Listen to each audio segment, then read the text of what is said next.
శ్రీమాత్రే నమః. భక్త బంధువులందరూ కూడా నమస్సుమాంజలి. గురుదేవుల పాదపద్మ శిరసాష్టాంగ నమస్కారాలు.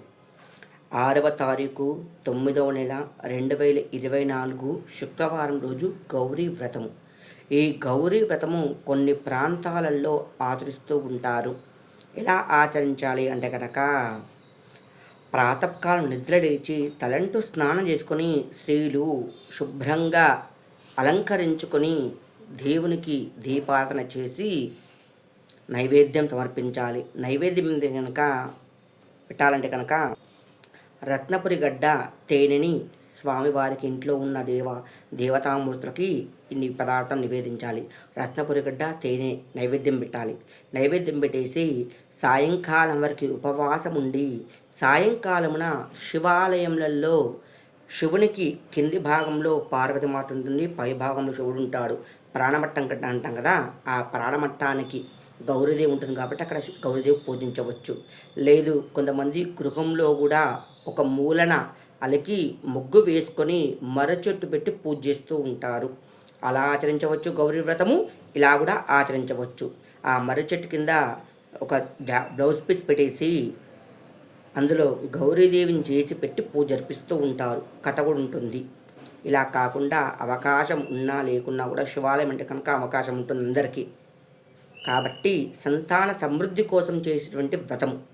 ఇలా చేయాలంటే కనుక అక్కడికి వెళ్ళేసి ప్రదక్షిణ చేయాలి. ఫస్ట్ శివాలయం చుట్టూ చండీశ్వర ప్రదక్షిణ చేసుకుని వచ్చి పంచామృతాలు అవకాశమైన ద్రవ్యాలతోని స్వామివారికి అమ్మవారికి ఇద్దరి కలిపి అభిషేకం జరిపించాలి. స్వామివారు జరిపిస్తే ఖచ్చితంగా అమ్మవారు అభిషేకం అవుతూ ఉంటుంది కాబట్టి జరిపించాలి. శివాలయంలో జరిపించి గౌరీదేవికి నీటిగా వస్త్రాలు అంటే అభిషేకం తదనంతరము నీటిగా అలంకరించినాక జాకెట్ ముక్క కానీ శారీ కానీ సుగంధ పరిమళ ద్రవ్యాలు ఏవేవైతే ఉంటాయో స్త్రీలు ధరిస్తూ ఉంటారో రోజ్ వాటర్, అత్తరు, జవ్వాదు ఇలాంటి పదార్థాలు కాకుండా అద్దము, దువ్వెన, కాటుక, మీరు స్త్రీలు ప్రతి ఒక్క ధరించే వస్తువులని కూడా గౌరీదేవి సమర్పించాలి. గౌరీదేవి సమర్పించి చల్లంగా చూడు, పుత్ర పౌత్రాభివృద్ధి దినదినాభివృద్ధి పొందేటట్టు చూడు అని చెప్పేసి నమస్కరించుకొని ఆ అమ్మవారికి మనసు పూర్తిగా మీ శక్త్యానుసారంగా సమర్పించాలి. సమర్పించి మంగళ నీరాజనం చేసి పెసరపప్పుతో చేసిన పాయసాన్ని అమ్మవారిని నివేదించాలి. కుదరని పక్షంలో పండ్లు ఫలాలు కూడా పెట్టచ్చు. ఆ రోజు గృహానికి వచ్చేసి రాత్రంతా కూడా పండ్లు పాలతో ఉపవాసం ఉండాలి. తెల్లవారి వినాయక చతుర్థి జరిపిస్తూ ఉంటాము.